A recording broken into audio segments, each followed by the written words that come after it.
Digital India तभी satisfy हो सकता है जब हमारे देश का टेलीकॉम सेक्टर काफ़ी ज़्यादा फ्लरिश करे। इंडिया में जो टेलीकॉम सेक्टर है वो मोस्टली प्राइवेट कंपनीज द्वारा डोमिनेटेड है, particularly Vodafone Idea, Bharti Airtel और रिलायंस जियो।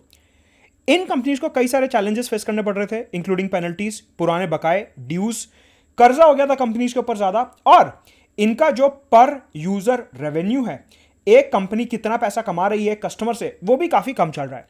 इन सारी प्रॉब्लम्स को देखते हुए यूनियन कैबिनेट और प्रधानमंत्री नरेंद्र मोदी ने टेलीकॉम सेक्टर के लिए रिफॉर्म्स निकाले और उन्होंने ये बात करी कि टेलीकॉम सेक्टर को अर्जेंट रिफॉर्म्स की जरूरत है। कंपनीज को किस तरीके से प्रॉफिटेबल बनाया जा सकता है और कंपनीज ने सरकार को जो पेनल्टी और दूसरे ड्यूज के फॉर्म में पैसा देना है वो किस तरीके से कंपनीज चुका सकती हैं, उसमें क्या अलग अलग ऑप्शंस दिए गए हैं, फॉरेन डायरेक्ट इन्वेस्टमेंट किस तरीके से बढ़ाया जाएगा देश में टेलीकॉम सेक्टर में, इन सब के बारे में यूनियन कैबिनेट ने बात करी। क्या है वो पॉइंट्स इस वीडियो में डिस्कस करने वाला हूं, presented by me Mudit Gupta. Unacademy में सब्सक्राइब करने के लिए you have to use the referral code Mudit Gupta 10% discount के लिए। नीचे डिस्क्रिप्शन बॉक्स में टेलीग्राम चैनल का लिंक दिया, उसे जरूर ज्वाइन करिए। साथ के साथ अनअकैडमी पे 17 सितंबर तक एक बहुत ही स्पेशल ऑफर चल रहा है जहां पे आप 20% तक का डिस्काउंट हासिल कर सकते हैं अगर आप 17 सितंबर से पहले एनरोल कर रहे हैं तो 10% additional discount, 10% referral code use करके। ऑल्सो अक्टूबर के महीने में प्राइस हाइक होने वाला है, इसका मतलब है कि सितंबर के महीने में ही आपको एनरोल करना है फॉर मिनिमम प्राइसेस। ऑल्सो 15 सितंबर से नए बैचेस शुरू हो गए हैं, 22 सितंबर से नए बैचेस शुरू होने वाले हैं प्री मेंस इंटरव्यू के लिए हिंदी, इंग्लिश और बाइलिंगुअल भाषा में, जहां पे अनअकैडमी के टॉप एजुकेटर्स पूरा सिलेबस कवर करने वाले हैं। 1 साल 2 साल के बैचेस होंगे 2022 और 2023 के लिए। ऑल्सो ऑप्शनल के बैचेस तो अवेलेबल हैं ही, वो आपको पता है। अपार्ट फ्रॉम दिस अनअकैडमी के नोट्स हिंदी और इंग्लिश लैंग्वेज में आप अवेलेबल हैं। संडे को, हर संडे 11 बजे सुबह हमारा गेमिफाइड वर्जन होता है अनअकैडमी कॉम्बैट, जिसमें 60 मिनट के अंदर आपको 56 क्वेश्चंस करने होते हैं और ये क्वेश्चंस जो हैं हिंदी इंग्लिश दोनों लैंग्वेजेस में अवेलेबल हैं, लेकिन अभी सिर्फ एंड्रॉयड ऐप पे अवेलेबल है। तो अगर आप इसमें अच्छी रैंक लेके आते हो तो आपको स्कॉलरशिप मिलेगी अनअकैडमी पे। सो अनअकैडमी पे एनरोल करिए using the referral code Mudit Gupta. Let's crack it. सबसे पहले अगर हम टेलीकॉम सेक्टर की बात करते हैं, उसमें जो दो सबसे बड़ी कंपनीज हैं वोडाफोन आइडिया और भारती एयरटेल, उनके ऊपर जो सबसे ज्यादा प्रॉब्लम थी वो थी एडजस्टेड ग्रॉस रेवेन्यू की, एजीआर जिसे बोला जाता है। ये जो कंपनीज हैं सबसे ज्यादा प्रॉब्लम जो फेस कर रहे थे वो एजीआर, एडजस्टेड ग्रॉस रेवेन्यू की प्रॉब्लम फेस कर रहे थे। सवाल उठता है कि व्हाट इज दिस एजीआर, ये एडजस्टेड ग्रॉस रेवेन्यू होता क्या है, समझते हैं। मान लीजिए ये एक कंपनी है, सपोज करिए आइडिया। इस कंपनी ने भारत सरकार से स्पेक्ट्रम खरीदा। आपको पता है कि हमारा जो है स्पेक्ट्रम होता है, भारत सरकार उस स्पेक्ट्रम को, सपोज करिए स्पेक्ट्रम है आसमान में, ये स्पेक्ट्रम है, अलग अलग फ्रीक्वेंसीज हैं जहां से मोबाइल सिग्नल ट्रैवल करता है। ऑब्वियस सी बात है कंपनीज को स्पेक्ट्रम चाहिए होता है अपना टेलीकॉम नेटवर्क ऑपरेट करने के लिए। ये जो स्पेक्ट्रम होता है एक्चुअल में ये गवर्नमेंट का स्पेक्ट्रम होता है, इसके ऊपर गवर्नमेंट की ओनरशिप होती है। गवर्नमेंट क्या करती है, कुछ समय के लिए ये स्पेक्ट्रम इन कंपनीज को दे देती है और ये कहती है कि क्योंकि मैं स्पेक्ट्रम आपको दे रही हूं, पलटे में आप मुझे कुछ फीस दोगे, पलटे में आप मुझे कुछ फीस दोगे, पलटे में आप मुझे कुछ पैसा दोगे, और इस पैसे को बोला जाता है एडजस्टेड ग्रॉस रेवेन्यू। ये जितना आसान सुनने में लग रहा है इतना आसान है नहीं, अभी इसमें और भी कंपोनेंट्स हैं। भारत सरकार ने यह बोला कि ये जो एडजस्टेड ग्रॉस रेवेन्यू है ये कैसे कैलकुलेट होगा। इस एडजस्टेड ग्रॉस रेवेन्यू में जितना भी आपको टेलीकॉम के बिजनेस से प्रॉफिट हो रहा है, जितना भी आपको टेलीकॉम के बिजनेस से प्रॉफिट हो रहा है, एसएमएस का चार्ज लगा के, वीडियोस का चार्ज लगा के, इंटरनेट डेटा का चार्ज लगा के, कॉलिंग का चार्ज लगा के, एसटीडी आईएसडी फॉरेन कॉल्स का चार्ज लगा के, कंपनीज को जितना भी प्रॉफिट हो रहा है उसमें से कुछ हिस्सा वो सरकार के साथ शेयर करेंगी। यहां पे बात खत्म नहीं होती। भारत सरकार ने बोला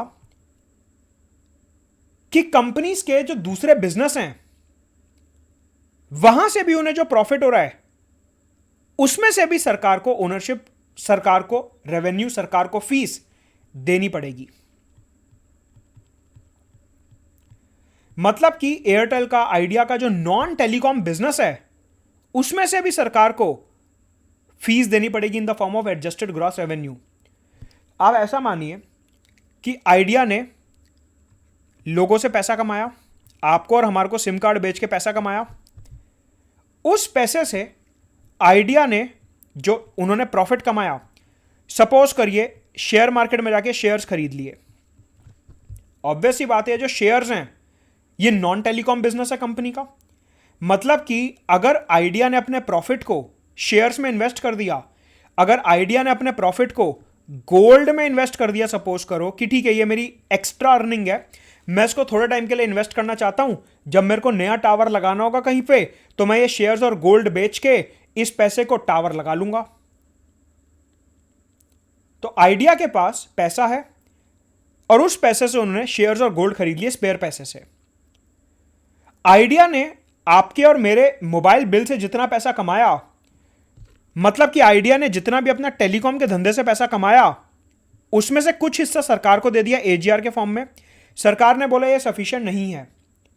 सरकार ने बोला कि आप मेरे को एजीआर में, एडजस्टेड ग्रॉस रेवेन्यू में, टेलीकॉम और नॉन टेलीकॉम दोनों ही तरीके का पैसा ट्रांसफर करोगे। मतलब कि आपने जनता से कमाए हुए पैसे से, उस प्रॉफिट से जो शेयर्स और गोल्ड खरीदे हैं, आपको इनके ऊपर भी जो प्रॉफिट होगा वो भी आप मेरे साथ शेयर करोगे एडजस्टेड ग्रॉस रेवेन्यू के फॉर्म में। सरकार ने बोला कि ये जो टेलीकॉम कंपनीज हैं, आइडिया, भारती एयरटेल टाइप, इनके जो टेलीकॉम का पैसा है, मतलब कि जो इन्होंने सिम कार्ड बेच के पैसा कमाया उसमें से, उसके अलावा जो इनके दूसरे बिजनेस चल रहे हैं, जैसे मैंने बताया कि प्रॉपर्टी खरीद के रेंट पे दे दी, शेयर्स खरीद दिया, गोल्ड खरीद लिया, इसमें जो कंपनीज को प्रॉफिट हो रहा है उसमें से भी कुछ हिस्सा एडजस्टेड ग्रॉस रेवेन्यू में ऐड करके इन कंपनीज को सरकार को देना होगा। इसे बोले आता है एडजस्टेड ग्रॉस रेवेन्यू। यह एडजस्टेड ग्रॉस रेवेन्यू हर साल कंपनीज को, सरकार को देना होता है। अब क्या हुआ, ये जो पूरा मसला है यह पहुंचा सुप्रीम कोर्ट। यह पूरा मसला पहुंचा सुप्रीम कोर्ट। सवाल उठता है क्यों? कंपनीज ने बोला कि हम टेलीकॉम कंपनीज हैं, हम स्पेक्ट्रम यूज करके टेलीकॉम के थ्रू पैसा कमा रहे हैं, सिम कार्ड बेच के एसएमएस, फोन, आईएसडी, एसटीडी, इन सब से पैसा कमा रहे हैं, तो सरकार हमारे से नॉन टेलीकॉम बिजनेस में पैसा क्यों मांग रही है? सुप्रीम कोर्ट ने बोला कि सरकार सही बोल रही है, आपको एडजस्टेड ग्रॉस रेवेन्यू के अंडर टेलीकॉम और नॉन टेलीकॉम दोनों बिजनेसेस से सरकार को पैसा देना होगा। आपको दोनों बिजनेसेस में से सरकार को प्रॉफिट देना होगा, आपको दोनों बिजनेसेस में से सरकार को शेयर देना होगा। ऐसा बोला ऑनरेबल सुप्रीम कोर्ट ने। क्योंकि एडजस्टेड ग्रॉस रेवेन्यू की डेफिनेशन को लेकर सरकार और टेलीकॉम कंपनीज के बीच में डिस्प्यूट था और केस सुप्रीम कोर्ट में काफी लंबे समय तक चला, तो ऐसा हुआ कि बहुत साल तक, जब तक केस सुप्रीम कोर्ट में चलता रहा, कंपनीज ने सरकार को एजीआर नहीं दिया। कंपनीज ने सरकार को एडजस्टेड ग्रॉस रेवेन्यू ट्रांसफर नहीं करा। उन्होंने बोला कि सुप्रीम कोर्ट में केस पेंडिंग है, जब केस की रूलिंग आएगी तब हम सरकार को एजीआर देंगे। तारीख पर तारीख, सालों साल वो केस चलता रहा, कंपनीज ने सरकार को एजीआर नहीं दिया। और अब क्या हो गया, इतने साल का जो एजीआर था वो इकट्ठा हो गया। कंपनीज ने इतने साल तक जो एजीआर नहीं दिया था, क्योंकि कोर्ट में केस पेंडिंग था, वो सारा इकट्ठा हो गया, सरकार केस जीत गई। तो अब सरकार ने कंपनीज को बोला कि क्योंकि अब मैं केस जीत गई हूं, जितना भी आपका एजीआर पेंडिंग है वो सारा का सारा मेरे को तुरंत से लौटाओ। मतलब कि कंपनीज के ऊपर अचानक से बहुत ज्यादा डेट बर्डन आ गया, उधारी चढ़ गई, डेट बर्डन आ गया कि अब सरकार का एक साथ बहुत सारा पैसा देना है टेलीकॉम और नॉन टेलीकॉम प्रॉफिट का। तो अब क्या हुआ, क्रक्स ये निकल के आता है कि कंपनीज ने जो स्पेक्ट्रम सरकार से लीज पे लिया है, उनको ऑब्वियसली सरकार को पैसा ट्रांसफर करना पड़ेगा एजीआर के फॉर्म में। एजीआर की डेफिनेशन को लेकर कंफ्यूजन था सरकार और कंपनीज के बीच में कि टेलीकॉम का रेवेन्यू आएगा सिर्फ, या टेलीकॉम नॉन टेलीकॉम दोनों का रेवेन्यू आएगा। कंपनीज बोल रही थी सिर्फ टेलीकॉम का रेवेन्यू आना चाहिए, सरकार बोल रही थी टेलीकॉम नॉन टेलीकॉम दोनों का रेवेन्यू आना चाहिए एजीआर कैलकुलेट करते हुए। सुप्रीम कोर्ट में केस गया, बहुत साल तक पेंडिंग रहा। जब तक केस पेंडिंग रहा कंपनीज ने सरकार को पैसा दिया नहीं, तो वो एक्यूमुलेट होता गया। सुप्रीम कोर्ट ने फाइनली बोला कि टेलीकॉम नॉन टेलीकॉम दोनों का ही जो प्रॉफिट है कंपनीज का, उन्हें सरकार के साथ शेयर करना पड़ेगा। तो अब कंपनीज के ऊपर इतने साल का जो बचा हुआ बकाया था वो इकट्ठा हो गया। अब कंपनीज को बहुत सारे साल का टेलीकॉम नॉन टेलीकॉम रेवेन्यू एक साथ सरकार को इंटरेस्ट के साथ, ब्याज के साथ ट्रांसफर करना पड़ेगा। सरकार ने बोला आपने इतने टाइम तक मेरे को एडजस्टेड ग्रॉस रेवेन्यू ट्रांसफर नहीं करा, तो आपको उसके ऊपर ब्याज भी मेरे को देना पड़ेगा। तो अब ये आइडिया और भारती एयरटेल जैसी कंपनियां जो हैं एजीआर के बोझ में दब गई। इनके ऊपर अचानक से बहुत सारा डेट का बर्डन आ गया कि हमारे ऊपर इतनी सारी उधारी चढ़ गई और अब हमारे को सरकार को पैसा ट्रांसफर करना पड़ेगा टेलीकॉम नॉन टेलीकॉम दोनों का। और जो पुराने सालों में जब केस पेंडिंग था हमने जो वो एजीआर नहीं दिया, उसके ऊपर हमारे को इंटरेस्ट भी देना पड़ेगा। मतलब कि हमारा तो यहां पे पूरे तरीके से बैंड बच चुका है। तो आज की तारीख में टेलीकॉम सेक्टर की जो सबसे बड़ी प्रॉब्लम थी वो ये एडजस्टेड ग्रॉस रेवेन्यू की थी, जहां पे कंपनीज को टेलीकॉम नॉन टेलीकॉम दोनों का ही रेवेन्यू सरकार को ट्रांसफर करना होता था। अब कंपनीज ने बोला कि एक साथ हमारे पास इतना सारा पैसा देने को नहीं है, हमारे को थोड़ी सी मोहलत दीजिए। सरकार ने, कैबिनेट ने सबसे पहला कदम जो यहां पे उठाया वो ये है कि सरकार ने टेलीकॉम कंपनीज को 4 साल का मॉरेटोरियम दे दिया है एजीआर के ऊपर कि आपको अभी के अभी एजीआर नहीं भरना, आप अभी के अभी एजीआर मत भरो। देखो कितना बड़ा स्टेप लिया सरकार ने। सरकार ने बोला कि आपने जो मेरे हजारों करोड़ रुपए देने हैं आप वो अभी मत दो, आप एक काम करो 4 साल के बाद मेरे को वो पैसा आप दे देना। मतलब कि सरकार ने बोला कि ये जो एजीआर के ड्यूज हैं आपके, ये जो एजीआर का टेलीकॉम नॉन टेलीकॉम का ड्यू है आपका, ये आप मेरे को अभी मत दो क्योंकि आपका हाथ टाइट है, आपको बिजनेस एक्सपेंशन भी करना है, इंडिया को डिजिटल इंडिया भी बनाना है, तो आप ये मेरे को अभी मत दो। एक काम करो 4 साल का मॉरेटोरियम ले लो और फिर 4 साल के बाद आप मेरे को ये पैसा दे देना। लेकिन ये 4 साल आपको मेरे को इंटरेस्ट देना पड़ेगा, क्योंकि आप 4 साल ये मेरे को पैसे नहीं दे रहे तो मैं इसके ऊपर एक नॉमिनल सा इंटरेस्ट लगाऊंगा जो कि कैलकुलेट होगा MCLR प्लस 2%। आपको पता है बैंकिंग टर्मिनोलॉजी में MCLR का मतलब होता है marginal cost of funds based lending rate. MCLR जो है वो बैंक्स कैलकुलेट करते हैं, MCLR प्लस 2%। इतने इंटरेस्ट रेट पे आप 4 साल का मॉरेटोरियम ले लो। इसका क्या मतलब निकला? इसका मतलब यह निकला कि कंपनीज को अब एजीआर जो है वो 4 साल बाद मतलब कि 2025 में पे करना है, लेकिन 2021 से लेकर 2025 तक इन 4 साल के लिए इन कंपनीज को इंटरेस्ट तो पे करना ही पड़ेगा। एजीआर के ऊपर इंटरेस्ट पे करना पड़ेगा और जो ओरिजिनल एजीआर है वो आप 2025 में पे कर सकते हो। हम आपको 4 साल का मॉरेटोरियम दे रहे हैं, ऐसा सरकार ने बोला। मतलब कि कंपनीज को जो हजारों करोड़ों रुपए एक साथ अभी देने थे, सरकार ने बोला मत दो, आप बस मेरे को थोड़े से करोड़ों का इंटरेस्ट दे दो। अब ऑब्वियस ही बात है हजारों करोड़ रुपए एक साथ बच गए कंपनीज के, जो उन्हें आज पैसा देना था सरकार को अब वो थोड़े साल बाद देंगे। तो ये कंपनीज के लिए काफी फायदे की बात है, क्योंकि जो उन्हें इमीडिएट में सरकार को पैसा देना था अब वो पैसा बिजनेस एक्सपेंशन के लिए इस्तेमाल किया जा सकता है। नए tower, 4G spectrum, technology upgradation, इन सब चीजों के लिए इस्तेमाल किया जा सकता है। मतलब कि टेलीकॉम सेक्टर का यहां पे काफी ज्यादा फायदा होगा कि उन्हें अभी के अभी एजीआर नहीं पे करना, बल्कि आने वाले 4 साल के बाद एजीआर पे करना है। मीनवाइल उन्हें थोड़ा सा नॉमिनल सा इंटरेस्ट पे करना है। तो यह काफी बड़ा बेनिफिट है टेलीकॉम कंपनीज को। इसके अलावा सरकार ने एक ऑप्शन और दिया कि अगर आप ये चाहते हो कि आप एडजस्टेड ग्रॉस रेवेन्यू हमारे को देना ही नहीं चाहते, अगर आप हमारे को एजीआर देना ही नहीं चाहते, तो एक काम करो, उतने रुपए के आप हमारे को अपनी कंपनी के शेयर्स दे दो। आपको पता है कि भारती एयरटेल, वोडाफोन आइडिया और रिलायंस जियो के शेयर मार्केट में लिस्टेड हैं। भारत सरकार ने बोला कि अगर आप हमारे को ये एजीआर नहीं देना चाहते 4 साल बाद भी, कोई नहीं मत दो, आप हमारे को कंपनी के शेयर्स दे दो, आप हमारे को कंपनी के शेयर ट्रांसफर कर दो, हम वो करने को भी तैयार हैं। तो देखो कितनी अच्छी बात है कि अगर आपके पास अभी पैसा नहीं है, आप 4 साल की मोहलत ले लो, बीच में इंटरेस्ट देते रहो। अगर आपको वो भी नहीं करना तो हम आपको एक ऑप्शन और देते हैं कि आप एजीआर जितने शेयर्स हमारे को दे दो, जिससे हमारा आपकी कंपनी में ओनरशिप थोड़ा सा आ जाए। सरकार इसके लिए भी तैयार है। तो अब ये कंपनी के ऊपर डिपेंड करता है कि वो मॉरेटोरियम लेना चाहते हैं या सरकार को शेयर्स देना चाहते हैं। आने वाले समय में क्लियर हो जाएगा कि वो क्या करना चाहते हैं। चाहे कोई सा भी ऑप्शन यूज करें, लेकिन कंपनीज का इसमें फायदा यह है कि उन्हें इमीडिएटली एजीआर का पैसा नहीं देना पड़ेगा और उनके हाथ में काफी सारा पैसा रहेगा। इसके अलावा दूसरा मेजर कदम जो भारत सरकार ने यहां पे उठाया वो था टेलीकॉम सेक्टर में 100% एफडीआई अप्रूव कर दी गई है। 100% एफडीआई का मतलब है कि अगर बाहर से कोई कंपनी इंडिया में आके टेलीकॉम कंपनी सेटअप करना चाहती है तो वो पूरी की पूरी नई कंपनी खुद से लगा सकती है। पहले क्या था, एक कंपनी में सिर्फ 49% पैसा लगा सकती थी।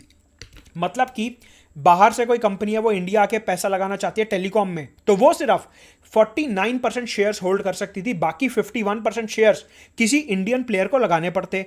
लेकिन अब सरकार ने बोला 100% एफडीआई टेलीकॉम सेक्टर में हम अप्रूव करते हैं। मतलब कि बाहर से अगर कोई कंपनी इंडिया आके टेलीकॉम सेक्टर की कंपनी खोलना चाहती है तो हम उसे पूरे तरीके से अलाउ करते हैं। यहां पे आपको एक चीज और ध्यान रखनी है कि एडजस्टेड ग्रॉस रेवेन्यू की डेफिनेशन को लेके सरकार और टेलीकॉम कंपनीज के बीच में काफी ज्यादा कॉन्फ्लिक्ट था। टेलीकॉम कंपनीज ये बोलती थी कि हमारे को सिर्फ और सिर्फ टेलीकॉम के ऊपर जो पैसा है, सिम कार्ड बेच के जो पैसा है, हम वो सरकार को देंगे।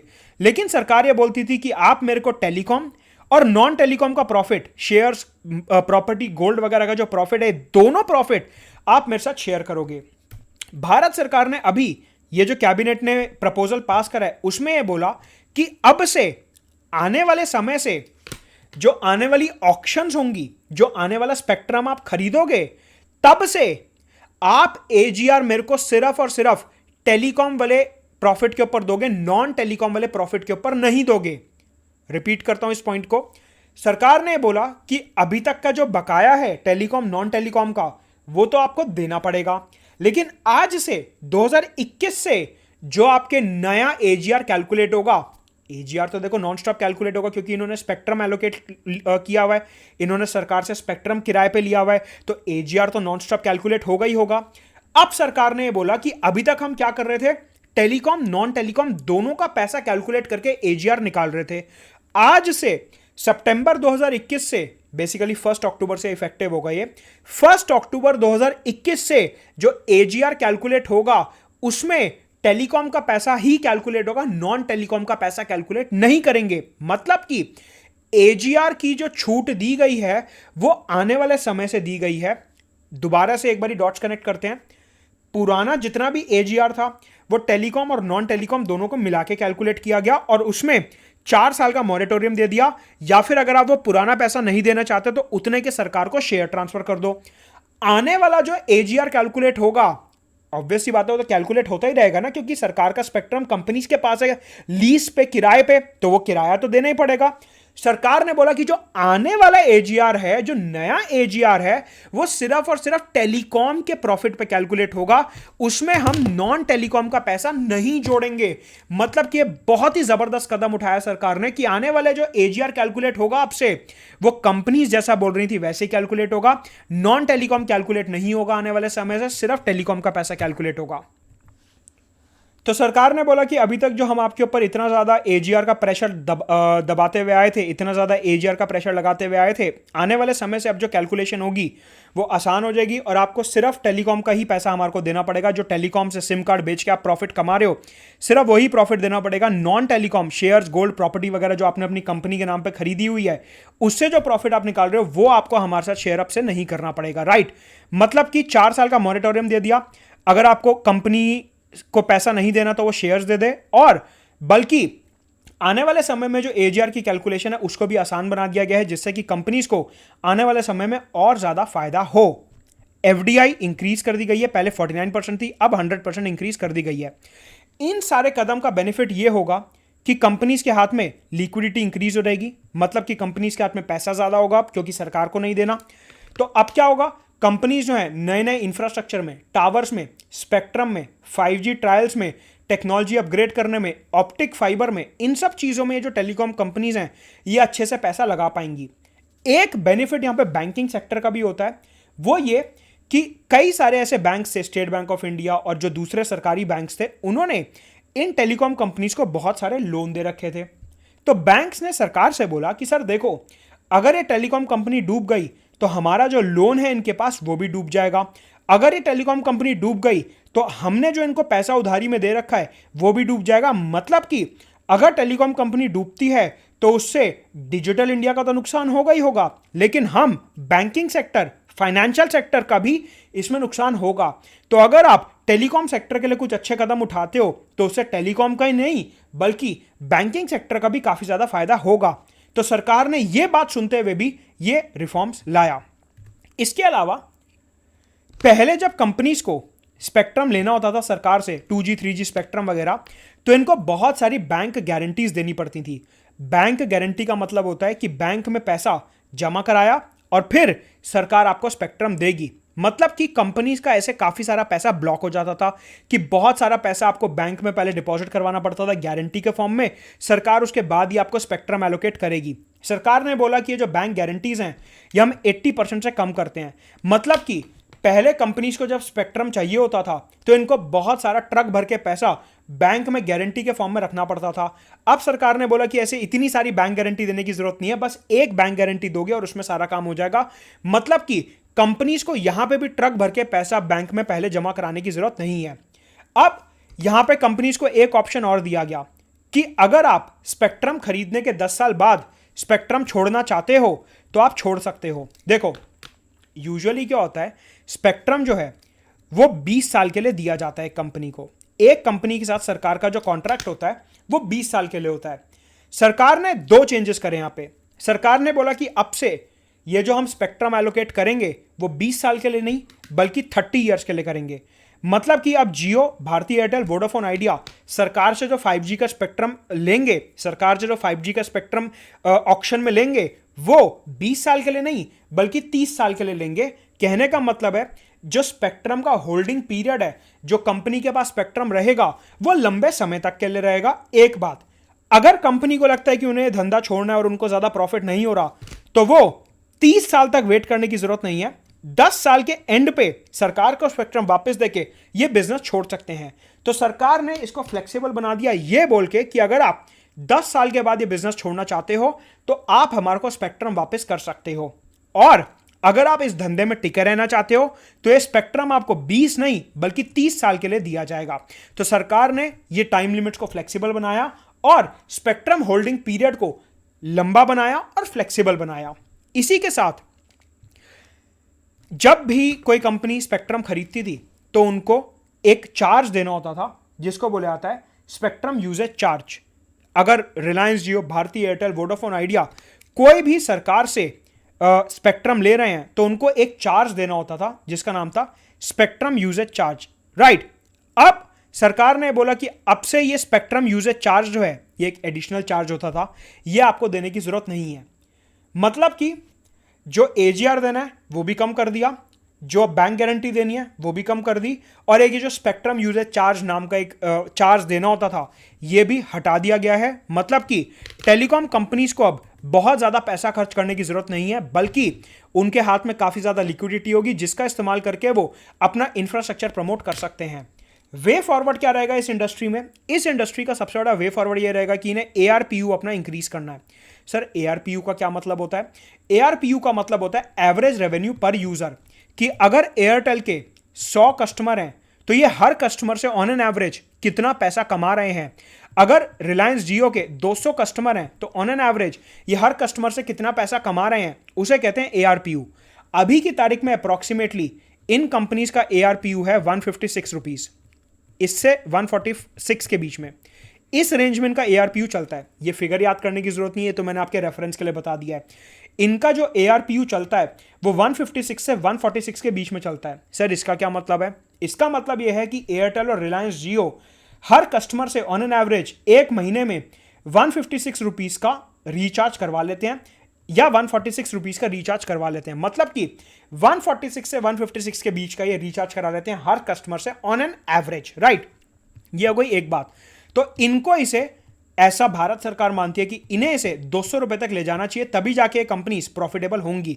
मतलब कि आने वाले समय में हम टेलीकॉम कंपनीज में जो टैरिफ है, जो बिल है, उसको बढ़ता हुआ देख सकते हैं। राइट, इसी के अलावा भारत सरकार ने बोला कि अब हमने, क्योंकि इतने सारे कदम उठाए हैं, एफडीआई और ये स्पेक्ट्रम यूजेज चार्ज हो गया, बैंक गारंटीज हो गई, एजीआर वगैरह हो गया, 100% एफडीआई हो गई, इन सब का फायदा टेलीकॉम सेक्टर को उठाना चाहिए और इन्हें अपनी टेक्नोलॉजी और इंफ्रास्ट्रक्चर में अपग्रेडेशन करना चाहिए। जल्दी से जल्दी 5G की तरफ आगे बढ़ना चाहिए, ऑप्टिकल फाइबर की तरफ आगे बढ़ना चाहिए और देश में डिजिटल रेवोल्यूशन लाना चाहिए। यह है टेलीकॉम पॉलिसी, एक एक पॉइंट डिटेल में। अनअकैडमी सब्सक्राइब करने के लिए यूज द रेफरल कोड मदद गुप्ता 10% डिस्काउंट के लिए। यहां पे टेलीग्राम चैनल का लिंक दिया, उसे जरूर ज्वाइन करिए। एंड ऑल्सो अनअकैडमी में 17 सितंबर तक अगर आप एनरोल कर रहे हो तो 20% का डिस्काउंट मिलेगा। अक्टूबर के महीने में प्राइस हाइक होने वाला है, सितंबर आखिरी महीना है इस प्राइस पे। 17 सितंबर से पहले पहले आपको एनरोल करना है फॉर मैक्सिमम डिस्काउंट। साथ के साथ 15 सितंबर से बैचेस शुरू हो चुके हैं, 22 सितंबर से और नए बैचेस आ रहे हैं हिंदी, इंग्लिश और बाइलिंगुअल में। हर संडे 11 बजे सुबह कॉम्बैट होता है अनअकैडमी का gamified version. Let's crack it.